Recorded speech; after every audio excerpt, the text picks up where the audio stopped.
Lagi-lagi pemuda ini mendengar suara tangisan seorang gadis yang menyayat hati. Bulu kuduknya terasa naik dan saat ia memalingkan wajahnya, seketika pemuda itu berteriak kaget demi melihat sosok gadis berwajah pucat dan menakutkan duduk di hadapannya. Namun ternyata ia bermimpi, di mana tiba-tiba Pan muncul dan pemuda bernama Aun itu pun mendadak ketakutan dan buru-buru ingin pulang.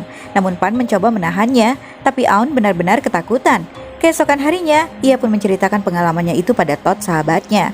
Namun ia tak menyerah dan kembali mendatangi kediaman Pan. Namun Pan tak berada di rumah. Tiba-tiba sang ART bernama Sri muncul dan mengatakan jika Pan pergi ke sekolah tutorial, lalu menawarkan Aun untuk menunggu di dalam.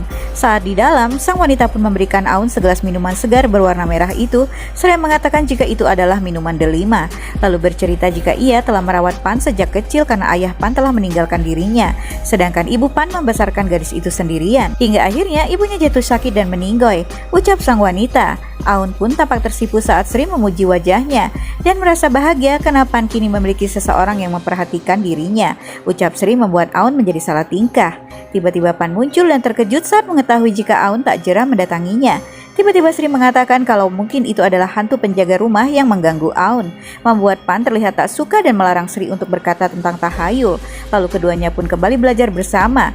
Saat hari semakin malam, Aun mengatakan jika ia ingin beristirahat sebentar karena ia kelelahan. Pan pun membiarkannya berbaring di pangkuannya, di mana Aun mengatakan kalau ia menyukai Pan karena kepribadiannya selain ia cantik. Lalu keduanya pun berfoto bersama.